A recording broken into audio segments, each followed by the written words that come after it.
talking with people, sometimes in confession or spiritual direction or conversations like that, one of the things that I hear more often is, Father, I think I don't have faith because I have doubts. And normally what I tell people is, if you have doubts, they are not necessarily because you lack faith. You are one of those people, and I think we all are in some degree. Well, it is good to go back and read again the reading from the book of the prophet Habakkuk, because that is exactly what he does. He has doubts, and a lot of them, and very serious ones, and the same that we have. He starts in the prayer that we have read today. How long, O Lord, I cry for help, but you do not listen. How many times do we feel like that God is not listening to us? And look what he says after that. I cry out to you, violence, but you do not intervene. Why do you let me see ruin? Why must I look at misery? Destruction and violence are before me. There is strife and clamorous discord. I mean, I think every person in every time of history could say that. And a lot of people really take this as an excuse, because it is really an excuse, not necessarily done with bad will, but it's an excuse to really abandon the Lord. Why is it possible that there is a good God when there is all this evil around? The question, as you can see, even from the reading that you have heard, the problem is not having doubts, because every one of us has them. It's part of human life. The problem is, what do we do with them? To whom we go for the answer?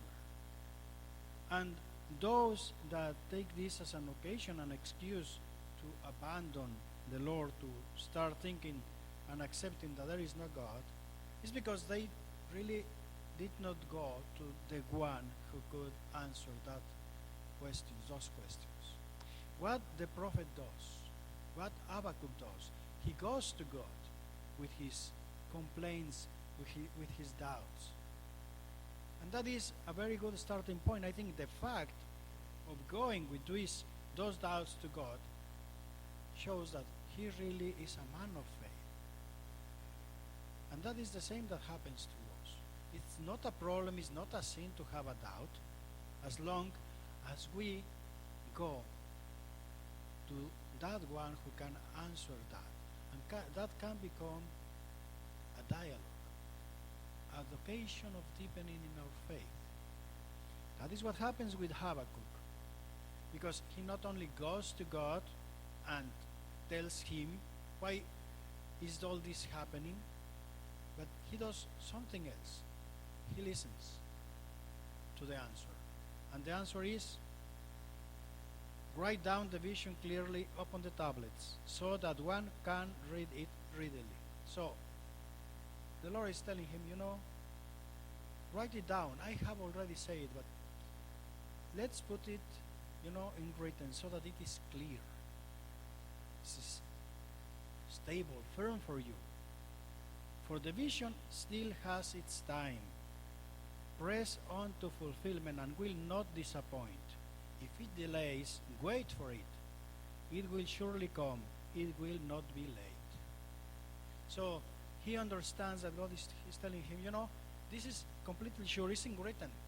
Even if it not arise when you are expecting it, it will not miss out. It will be fulfilled. Why? Because it's God himself who announced it. The great thing of Habakkuk is he has the trust, the confidence to go to God with his doubts, but at the same time, he has the openness of heart of listening to the answer. And the answer is not maybe one that he liked to hear, but is the real one. I am faithful. This is sure, this is written. Even if it does not arrive when you would like that to arrive, it will be fulfilled. And the last phrase is one of the more quoted in the New Testament. The righteous one has no integrity, but the just one, the righteous one, because of his faith shall live. So, what is faith? Faith is that strength, that energy that gives life, makes our life worthy to live. That is what he's saying. No? That is faith. So Habakkuk teaches us that faith is not that kind of feeling of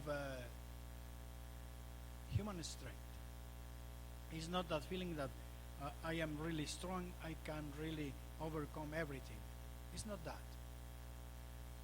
Faith very often goes together with doubt.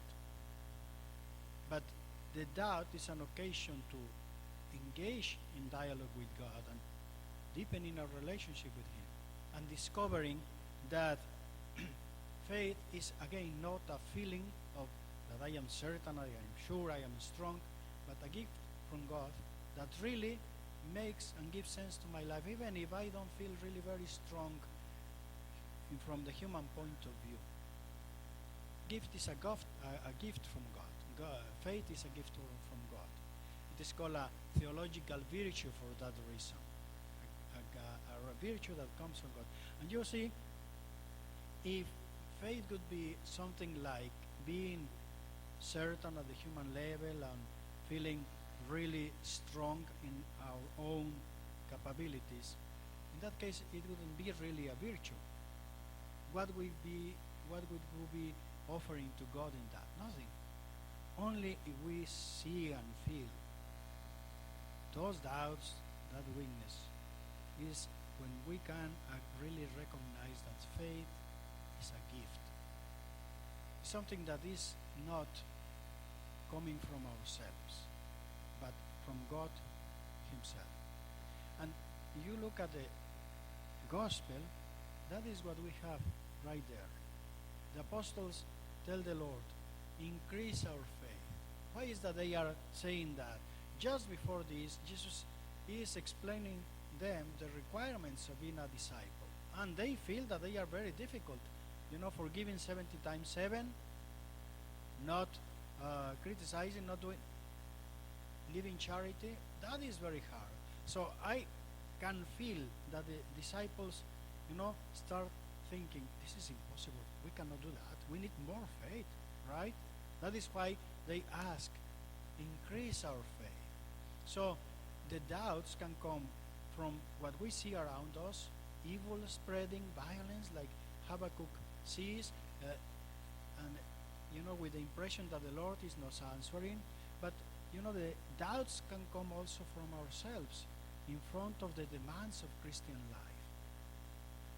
Now, the answer that Jesus gives the disciples is very telling. What He says is, if you have faith the size of a mustard seed, you would say to this mulberry tree, be uprooted and planted in the sea, and it would obey you. So it is, of course, not instructions for gardening, right? It is telling them, they are asking, increase our faith. And Jesus is telling them, it's not that you need a bunch of faith. Even if you have a little bit, this is an energy, it's a strength so great that even a little bit is enough to do whatever you want. Maybe the question is not having a bunch of faith, but start practicing using the one that we have already, right? And in fact, the continuation of the gospel seems not having anything to do with what we have heard about faith. Because Jesus gives an example. Who among you would say to your servant who has come just from plowing or tending the sheep in the field, come here immediately and take your place at table? Would he not rather say to him, prepare something for me to eat, put on your apron and wait on me while I eat and drink? And then he goes on and he asks, is he grateful to the servant because he did what was commanded? Oh, He's not telling us that not be appreciative of the things that other people do for us, even if they do it as a part of their job description. What he is telling us is to put ourselves in the place of a servant, an employee that has done just his or her own duty. So should it be with you. When you have done all you have been commanded, say, we are unprofitable servants. We have done that what we were obliged to do. What has this to do with faith? Well, I think that this touches on something that happens very spontaneously on us, in our relationship with God. Very often we say, well, I did my part. Why is God not doing his part? You know, we sometimes live faith in this way, like if it could be a kind of transaction. I keep my part, and God has to keep his, but he has to show it when I want and I need. It's more or less the same that Habakkuk is saying, right? Why I am calling you and you don't answer. And the answer from God is the same. You know, it will arrive. You just do your part, you know. You do your part. This is authentic faith. Basically, I think the gospel is inviting us to start seeing faith as more than just, again, a kind of transaction between us and God. More like a deep relationship with a person we love. When we love someone, we try to please that person. We do whatever is in our hand to make that person happy. And if we really love that person, we are not doing it because what that person will give it to me. I do it for her, for him. Of course, if there is true love in the two sides, that will be corresponded. But the reason why I do it is not because I am looking for something. Basically, I think God is asking us that live your faith. How? Being faithful, doing what you have to do. Leave the rest to me. I know when it will come, when it will happen, everything. It will surely happen. I will fulfill my word, but leave it to me. So you see, faith is really something that belongs to the just, the righteous, the mature people that start living his or her own relationship with God in a mature way. It's more than what we are sometimes used to think. And the letter of St. Paul to Timothy reminds us that this faith, again, is something that we need to cherish, to treasure. That we have it already from the moment of our baptism, but we need to exercise it and to take care of it. Again, even a mustard seed size faith is enough to do marvels. I remind you to stir into flame the gift of God that you have through the imposition of my hands. Stir into flame the gift of God. That is. And maybe sometimes we are not doing that. Again, one of the things that maybe we avoid is when we have these doubts, going into prayer, talking to God, and listening to him, instead of just, having doubts, and let them become not doubts but certainties that have no really roots. Asking also and trying to understand better what our faith requires. Take as your norm the sound words that you heard from me in the faith and love that are in Christ Jesus. Guard this rich trust with the help of the Holy Spirit. So, faith, this gift from God that we ought to cherish, to treasure, to guard, to exercise.